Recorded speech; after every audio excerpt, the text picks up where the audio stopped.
a Juízes, capítulo de número 7, versículos de número 1 ao versículo de número 9. Nós vamos fazer a leitura deste texto. Eu estarei lendo, os irmãos podem se acompanhar, para nós darmos continuidade à nossa série de mensagens, de exposições do livro de Juízes, né? Para aqueles que estão nos visitando, nós estamos fazendo essa exposição de forma contínua. Começamos no capítulo 1 e vamos até o último capítulo do livro, expondo assim todo o livro como palavra do Senhor. Juízes capítulo 7, versículos de 1 a 8, nos diz assim a palavra do Senhor. Então Jerubaal, que é Gideão, se levantou de madrugada, e todo o povo que com ele estava, e se acamparam junto à fonte de Harode, de maneira que o arraial dos midianitas lhe ficava para o norte, no vale, defronte ao outeiro de Moré. Disse o Senhor a Gideão: é demais o povo que está contigo, para eu entregar os midianitas nas tuas mãos. Israel poderia se gloriar contra mim, dizendo: a minha própria mão me livrou. Apregou-a, pois, aos ouvidos do povo, dizendo: quem for tímido e medroso, volte e retire-se da região montanhosa de Gileade. Então voltaram do povo 22.000, e 10.000 ficaram. Disse mais o Senhor a Gideão: ainda há povo demais. Fazei-os descer as águas, e ali os provarei. Aquele que eu te disser, esse irá contigo, esse contigo irá. Porém, todo aquele que eu disser, este não irá contigo, esse não irá. Fez Gideão descer os homens às águas. Então o Senhor lhes disse: todo que lamber a água com a língua, como faz o cão, esse porás à parte, como também a todo aquele que se baixar de joelhos e beber.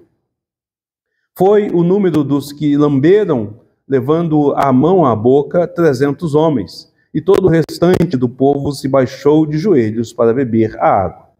Então disse o Senhor a Gideão: com estes 300 homens que lamberam a água, eu os livrarei, e entregarei os midianitas nas tuas mãos, pelo que a outra gente toda que se retire, cada um para o seu lugar. Tomou o povo provisões nas mãos e as trombetas. Gideão enviou todos os homens de Israel, cada um à sua tenda, porém os 300 homens reteve consigo.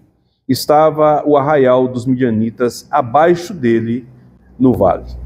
Vamos orar mais uma vez? Pai Santo, bendito, majestoso e soberano Senhor, eis tua palavra viva sobre nós. Que o Senhor fale ao nosso coração, que o Senhor revele a tua vontade, que o Senhor nos instrua como bem lhe apraz, para a glória e honra do teu santo nome. Nós colocamos as nossas vidas e clamamos ao Senhor a direção e a sabedoria, em nome de Cristo Jesus. Amém. Queridos, tem algo que tem acontecido na igreja do Senhor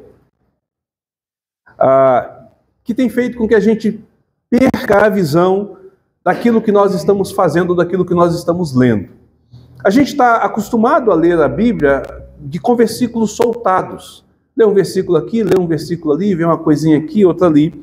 E nós esquecemos que a Bíblia ela tem a sua estrutura. Nós estamos aqui com um livro histórico, que é uma narrativa, que vai contar uma história. A história de Gideão era contada em 3 capítulos. O capítulo de número 6, o capítulo número 7 e o capítulo de número 8.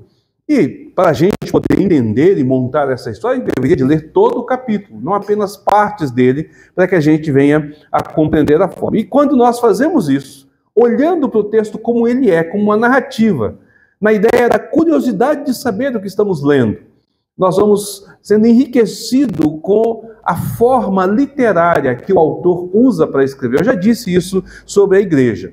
Já disse para a igreja sobre essas questões. Mas é incrível a forma. Nós estamos aqui diante de um livro de aventuras. Um livro de ação. Se fosse um filme, seria um daqueles filmes épicos. Que você teria, assim, prazer e ficaria ali, talvez 2 horas com os olhos grudados na tela, prestando atenção no que está acontecendo. Há algumas viradas no texto, há algumas formas literárias, alguma forma da composição, da redação do texto que tem a intenção de nos prender. A primeira coisa que nós vamos de ter em mente é que esse livro, quando ele foi escrito, quando ele foi lido a primeira vez, as pessoas não sabiam do que se tratava. Quando você pega um livro a primeira vez para ler, você não conhece a história. Então você vai descobrindo à medida que você vai lendo. Então a gente não faz isso porque a gente já conhece a história, já tem o spoiler da história toda, já sabe como é que vai acabar. Né? A gente tanto vê esse livro que a gente acaba tendo essas questões. Mas você deveria de procurar fazer isso. Procurar ler esse livro da forma como ele é escrito para ser lido, na expectativa do que está acontecendo. Quer ver um negócio interessante? O capítulo de número 6, ele encerra com Gideão fazendo prova ao Senhor.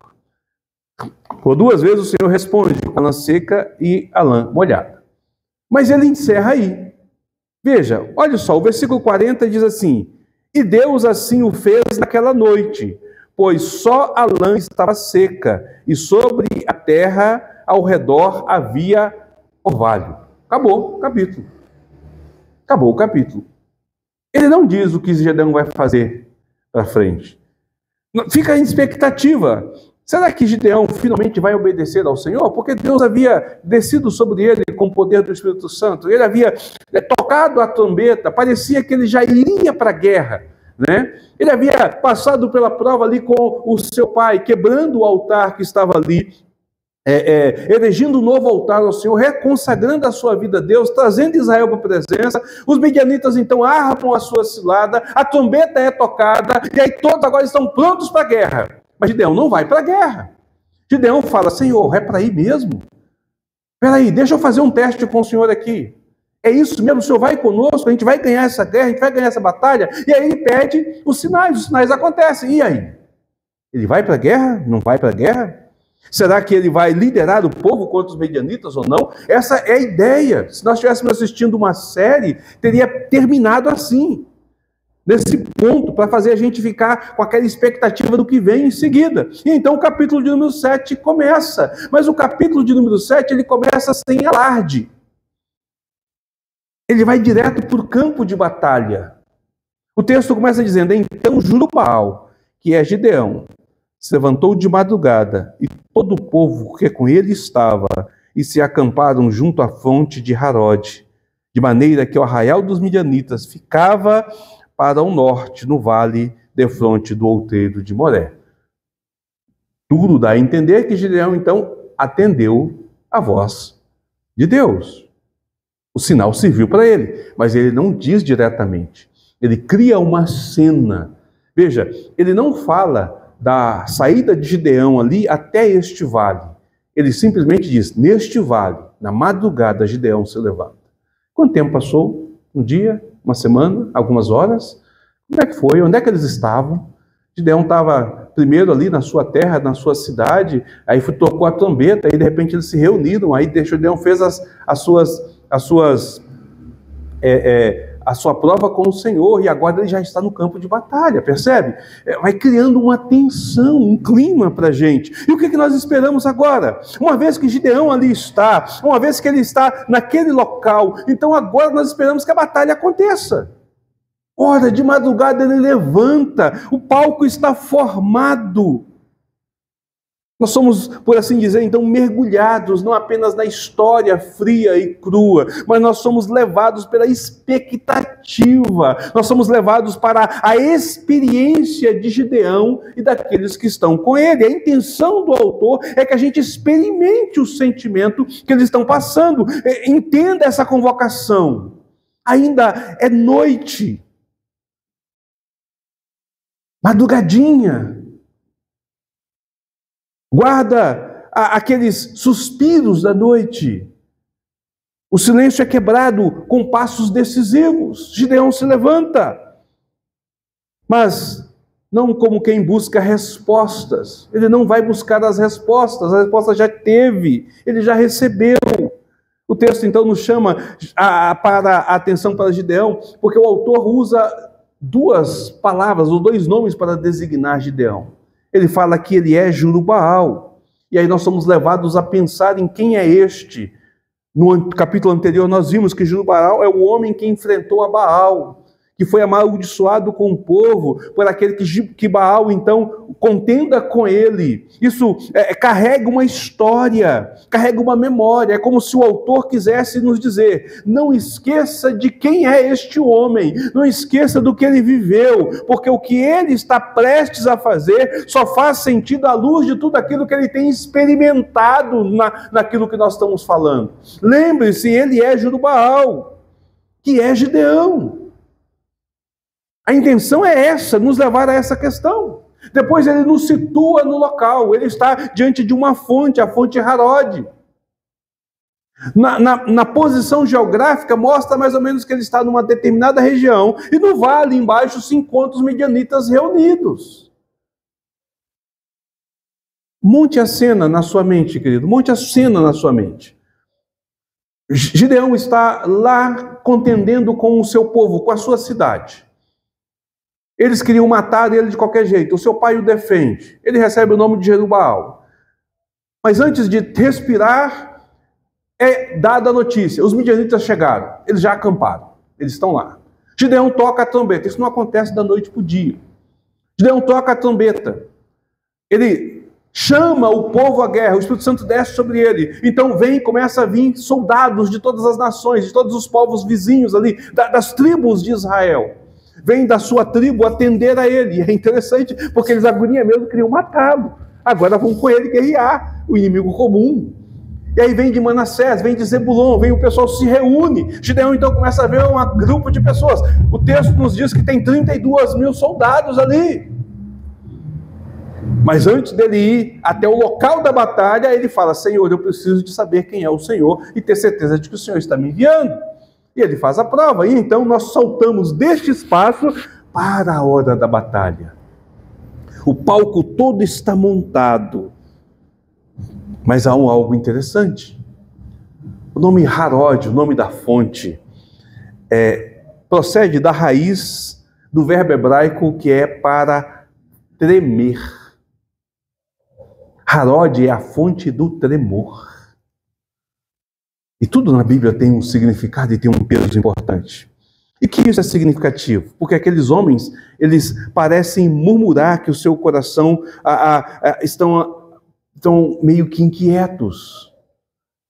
O coração deles estão temerosos. Gideão pode ter vencido a dúvida.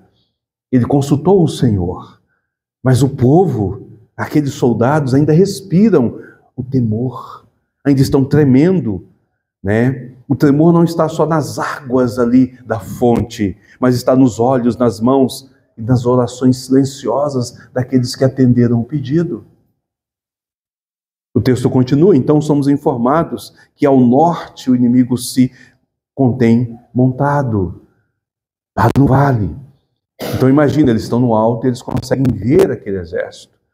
O capítulo 6 começa dizendo que este exército é como se fosse uma nuvem de gafanhoto cobrindo a terra, tamanha quantidade de pessoas. Nós não sabemos se tinham 30 mil, 50 mil, 100 mil, 200 mil, 1 milhão de pessoas, mas uma nuvem de gafanhoto com certeza passava de 50 mil pessoas, passava de 100 mil soldados, homens com seu gado, com seus animais, com tudo ali. São tribos que se reuniram, são os amalequitas, são os midianitas, são os povos do Oriente. São tribos nômades que estão reunidas, que estão invadindo a terra. O poder deles é tanto que eles estavam em escravidão de Israel, que eles passavam como gafanhotos, destruindo tudo e matando tudo, e agora eles estão lá. Eles sabem que Gideão está se levantando. Por que eles sabem? Porque a trombeta foi tocada. Das outras vezes ninguém se levantou, agora tem um exército que se levanta. Então eles estão aqui embaixo acampados, aguardando o momento da batalha, e esses aqui estão se preparando para a batalha. Cenário todo montado. E Deus, como um artista, ele pinta esse quadro com paradoxos, com comparações, para que a gente possa visualizar o que está acontecendo e entender o que está se passando na mente do exército de Gideão. A dúvida de Gideão é: eu devo ir, o Senhor nos dará a vitória, agora tem um exército que está com ele, e será que nós venceremos? Será que nós deveremos de ir com esse contingente, que é gente suficiente para poder vencer? O vale está cheio de inimigos. Mas Gideão tem um exército. Ele tem um exército. 32.000 soldados. Homens que foram tocados pela trombeta, que saíram de suas casas com braveza, com coragem, despediram das suas esposas, dos seus filhos e disseram: nós vamos à guerra, meu bem, nós vamos lutar, nós vamos defender a sua casa, vamos defender vocês, vamos defender o nosso povo. São jovens, são idosos, são pessoas de idade média, são solteiros, são casados, são pais, são avós, são um exército de pessoas que ali estão para defender o seu lar. E parece que tudo está pronto para a batalha. Mas ela não vem. A batalha não acontece, querido. Ela não vem de imediato. Antes da batalha vir, Deus então vai surpreender a Gideão mais uma vez e surpreender todo aquele povo. É uma surpresa e tanto. Como assim, Senhor? Gente demais? Como é que é? Não seria o contrário? Humanamente falando, não seria a hora de chamar reforços? Não seria a hora de multiplicar o exército para que a gente possa, então, garantir a vantagem numérica das pessoas? Mas Deus não pensa como nós. Ele não age segundo a lógica da força. Ele não age segundo a lógica da estratégia. Ele não age segundo a lógica do poder. Deus age segundo a lógica da glória. E ele está olhando para aquele povo e ele sabe o que está acontecendo. Deus conhece o coração daquele povo. Conhece o orgulho que se esconde por trás da vitória que viria. Conhece a tentação de dizer: fomos nós, foi o nosso braço, foi a nossa força que nos livrou, porque nós éramos um exército forte, nós viemos e vencemos. Era isso que o Senhor estava olhando no coração. E por isso então ele interrompe, não deixe que a batalha aconteça. Então, antes da batalha, Deus vem corrigir. Antes da espada, Deus vem podar, para trazer as pessoas naquilo que é inegociável. A glória pertence a Ele. A glória pertence a Ele e a mais ninguém, queridos. Pertence ao Senhor. E é então que nós vamos ver uma página sendo virada na alma deste povo. E chegamos ao versículo de número 3, que diz: apregou-a, pois, aos ouvidos do povo, dizendo: quem for tímido e medroso, volte-se e retire-se da região montanhosa de Gileade. Então voltaram do povo 22.000 e 10.000 ficaram. Mais de 2/3 do exército foi embora. Aqueles que saíram despedindo das suas famílias, que se colocaram, se dispuseram, na verdade o seu coração estava temeroso, estava com medo. O versículo nos refere ao coração da maioria do povo. Olha só como faz sentido a fonte onde eles acamparam. A fonte do tremor é o tremor do povo. O coração está tremendo, eles estão com medo, eles não sabem o que vão fazer. E isso faz com que a gente até compreenda o que está acontecendo. Então nós olhamos e falamos assim: não, é por isso que Deus mandou embora, faz sentido. Imagine, você está no meio da batalha e a pessoa está com medo. No primeiro golpe que vem contra ela, que vai desferir de forma fatal, ela vai fugir. E se ela foge, eu que estou aqui fujo atrás. Eu não vou segurar a onda sozinho. Então será um vexame, todos nós iremos fugir diante dessa realidade. Eu preciso de pessoas que estejam com coragem para ir até o fim, para ir até a frente, para conseguir vencer. Medrosos não podem ir à frente de batalha alguma. Então nós falamos, Deus foi estratégico. Mas não é bem assim. E nós ouvimos muitas vezes pastores pregando sobre isso e colocando isso. Que eles foram embora simplesmente porque eles eram medrosos, mas não é assim. Sabe por quê, irmãos? Nós devemos lembrar do que acontece com Gideão anteriormente. Gideão recebe uma ordem que ele deveria de destruir o altar de Baal e cortar o poste de Azerá. Gideão faz, mas ele faz com medo. O texto diz que Gideão faz de noite porque ele estava com medo. Ora, Deus usou Gideão estando com medo. Deus poderia usar esse povo estando com medo. Deus tem poder para poder movimentar diante dessas condições. Gideão atendeu a voz do Senhor, ainda que ele estivesse com medo. E esse povo, todo esse exército, poderia atender a voz do Senhor, ainda que estivesse com medo. O medo não é o fator. Não é este o motivo pelo qual eles não vão à frente. E o próprio texto vai nos dizer, Deus usa essa condição para mostrar a realidade deste povo, mas para poder trazer a Gideão e a toda a nação de Israel a realidade do coração, do que está mais profundo, de que esse povo estão buscando glória para si mesmo. Eles não estão lutando pelo Senhor, eles não estão lutando para o Senhor, eles estão lutando na intenção de ter glória, de dizer, eu fiz, eu venci, eu fui capaz. Essa é a intenção do Senhor aqui, aprofundar o coração do homem e dizer, vocês estão buscando vanglória, por isso que o Senhor diz, é muita gente, é muita gente. E essa intenção, ela vai estar mais diretamente entendida e aprofundada quando nós seguimos os versículos seguintes. Do versículo de número 4 ao versículo de número 6, vai dizer, o Senhor vai dizer, disse mais o Senhor a Gideão, ainda há povo demais. Como assim, Senhor? Eu tinha 32, eu estou com 10 mil. 2/3 foram embora, os covardes foram embora, os medrosos foram embora. Não, mas tem gente demais. Faz esse povo descer as águas. Leva esse povo para tomar água. Manda esse povo beber um pouquinho de água antes da batalha. E ali, então, eu mostrarei para você o que estará acontecendo. Aquele que eu disser, este irá contigo, este contigo irá. Mas aquele que eu disser que não irá contigo, este não irá. Então Gideão obedece. Imagina o coração de Gideão. Mas ele teve a resposta de quem é o Senhor. Ele é quem controla o universo. Ele é quem controla a natureza. Ele havia feito o teste com o Senhor durante 2 vezes. Ele percebe que Deus é o Deus que cumpre as coisas. Deus também já o havia livrado da mão do povo da sua cidade. Ele não morreu por ter destruído o poste da deusa Azerá e por ter destruído o altar de Baal. Mas ele então obedece. E ele desce então as águas. Então o Senhor lhe diz, aquele que lamber a água com a língua como um cão faz, esse põe à parte. Também aquele que abaixar de joelhos e beber, põe à parte. Foi o número dos que lamberam e levaram a mão à boca 300 homens, e do restante do povo que se abaixou de joelhos a beber, foram 9.700. O texto não deixa claro, queridos, e é importante a gente entender isso, o porquê que Deus separa os 300 dos 2.700. Aqui nós temos novamente um outro problema, que às vezes nós vamos encontrar uma especulação. Alguns vão dizer que o que o Senhor usa é a estratégia da atenção. A pessoa vir e joelhar e beber água como se estivesse desatento, como se não estivesse preparado para a guerra, enquanto que o outro está como um cachorro atento, preocupado com o que está acontecendo, e por isso ele vai tomar essa água. Porém, eu tenho que dizer para vocês que isso é ir além da revelação bíblica.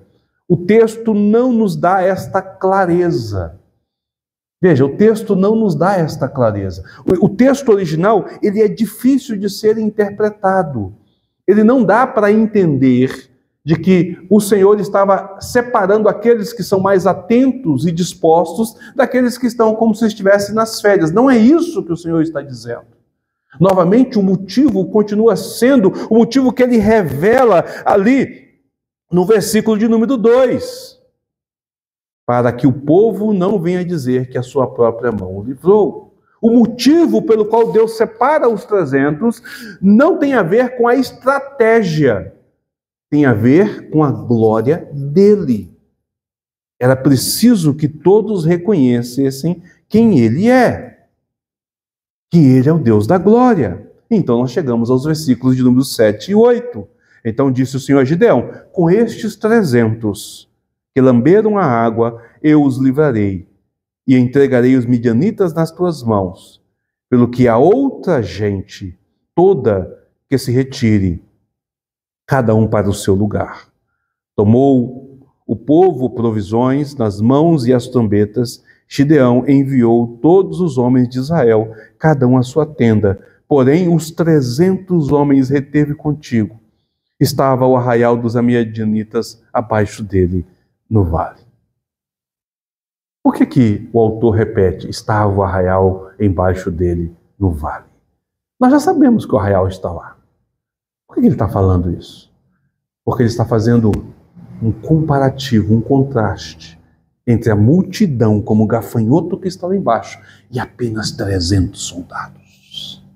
Apenas 300 homens estariam agora lutando contra essa multidão que varre a terra. O campo está silencioso, mas o vale ainda está cheio de inimigos. Porém agora o que se ouve não é o som da multidão, é a voz do Senhor. Com estes 300 homens eu vos livrarei e entregarei os midianitas nas tuas mãos. Lembra da conversa do anjo com Gideão debaixo do carvalho? O anjo diz: Deus é contigo, homem valente. Ele discute com o anjo. Ele diz assim: vai na tua força e livra este povo. Ele diz: mas eu sou o menor da minha casa. Porém o Senhor diz: você o livrará como se fosse apenas um homem. Toda essa multidão é como se fosse apenas um homem nas tuas mãos. E devia de ser um homem fraco, porque Gideão ia vencê-lo. Não podia ser um Golias. A visão que Deus está apresentando é de alguém fraco, que não consegue ver a batalha. Deus desde sempre está pensando ali, está mostrando que a glória dele é a parte mais importante da vitória, que a glória deve ser exclusivamente dele. E agora então ele retira todo mundo e deixa apenas 300 diante da multidão que está embaixo.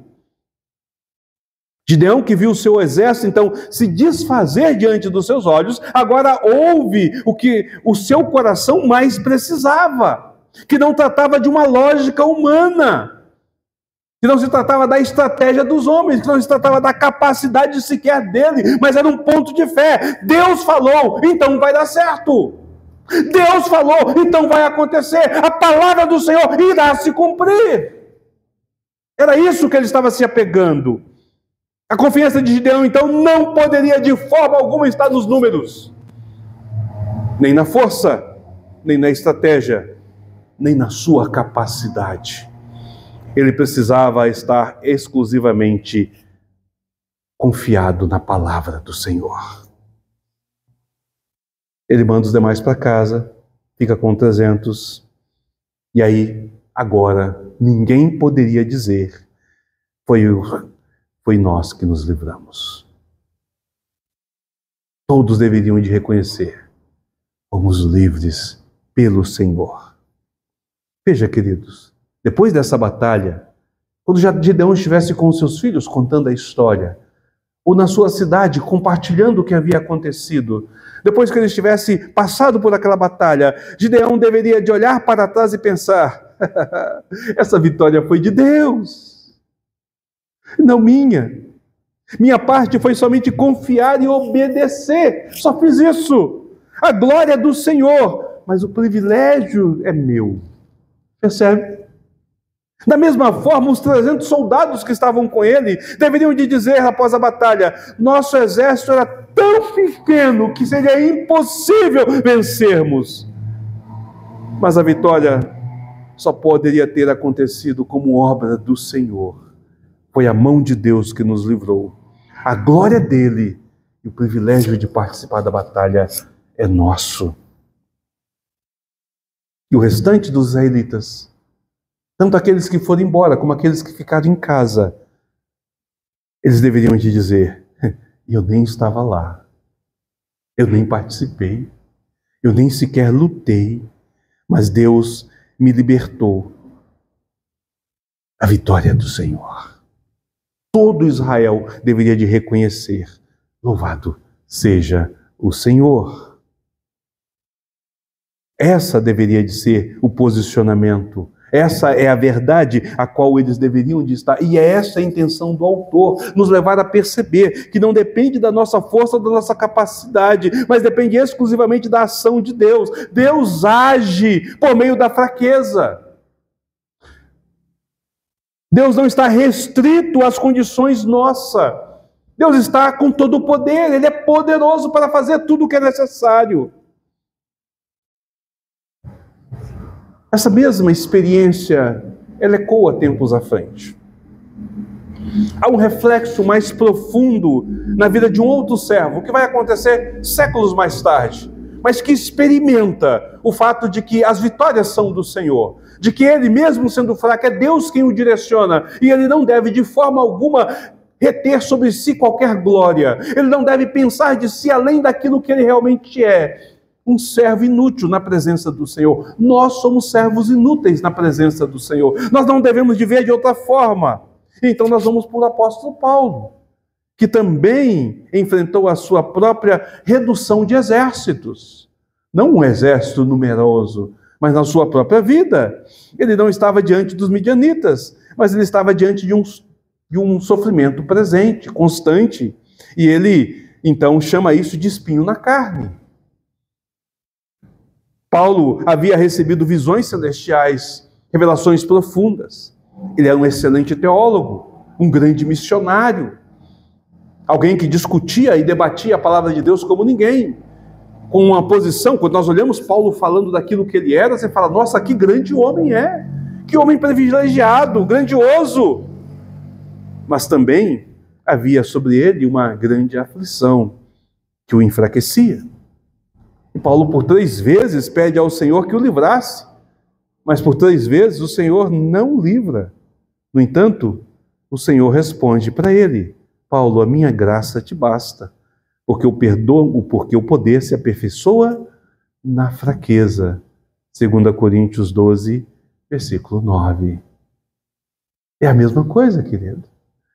Paulo recebeu tanto que ele poderia se gloriar e dizer, eu sou o cara, eu sou o apóstolo, eu sou o teólogo. Mas Deus mostra para ele que tudo é da graça e do poder do Senhor. E que é na sua fraqueza que ele deveria então de reconhecer que a força viria. Paulo entendeu o que Israel precisou de aprender. Deus não age apesar da fraqueza, Deus age por meio da fraqueza. Entenda isso.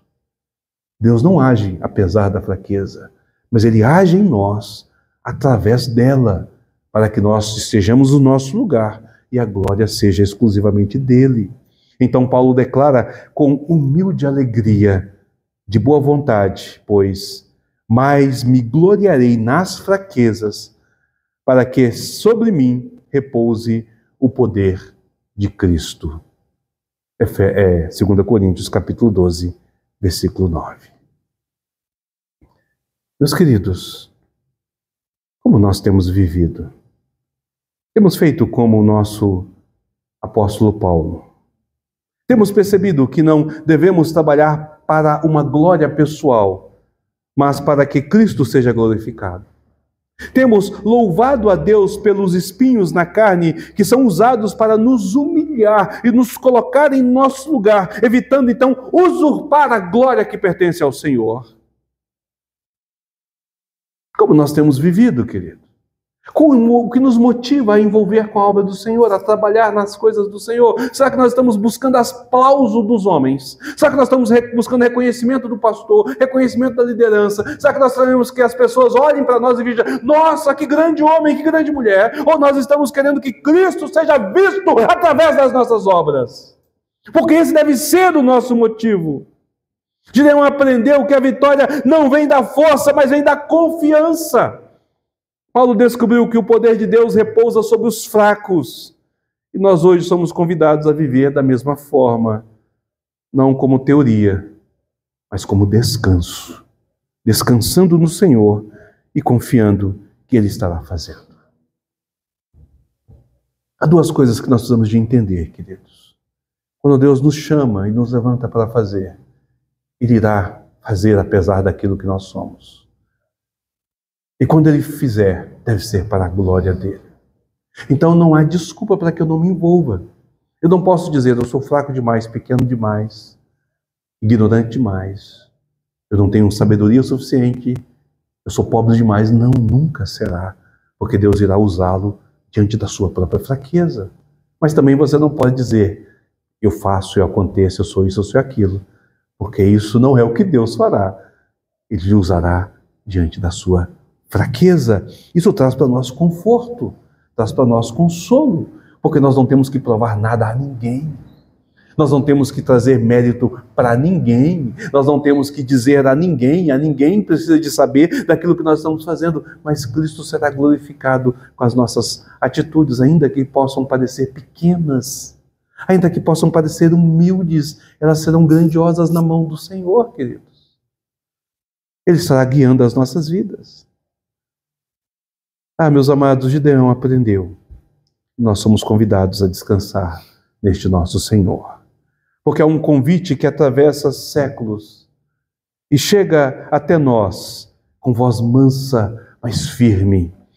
É o próprio Jesus quem diz, lá em Mateus capítulo 11, versículo 28 a 30, vinde a mim, todos que estáis cansados e sobrecarregados, e eu vos aliviarei. Tomai sobre vós o meu jugo e aprendei de mim, porque sou manso e humilde de coração, e acharei descanso para a vossa alma, porque o meu jugo é suave e o meu fardo é leve. Esse é o chamado para quem já tentou ser forte demais. Esse é o chamado para quem carrega um peso da performance, da religiosidade, da culpa, da comparação. Cristo não exige força. Ele oferece descanso. Cristo não exige mérito. Ele derrama da sua graça sobre as nossas vidas. Então, se você já é um cristão, já nasceu de novo, já conhece Cristo, isso deve ser um lembrete sobre a sua vida. A graça que te salvou é a mesma graça que te sustenta. A graça que te sustenta é a mesma graça que te capacita e que te direciona a fazer a obra dele.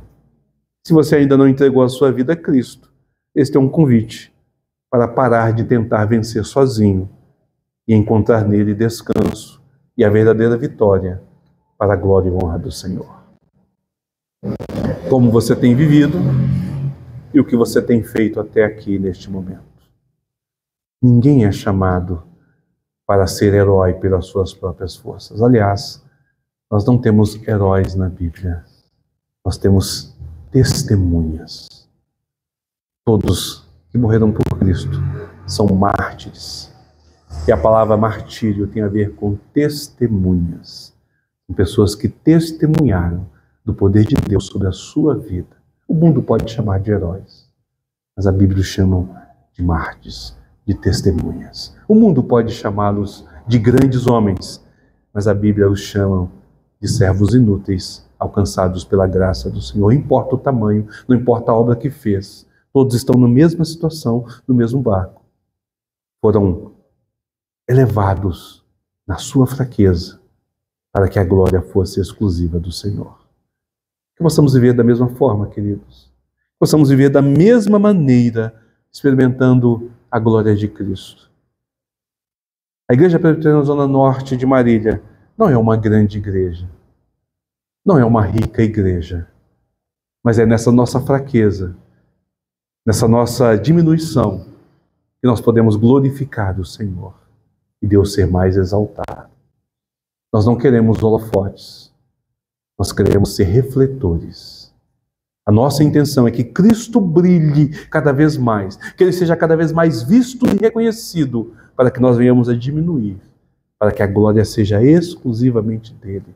Nós não estamos plantando uma grande igreja, nós estamos plantando uma igreja fiel e serva do Senhor. Coloque isso no seu coração. Participe deste movimento, desta ideia de que o que nós estamos fazendo é para que Deus seja glorificado acima das nossas vidas, para a honra e glória dele. Vamos orar?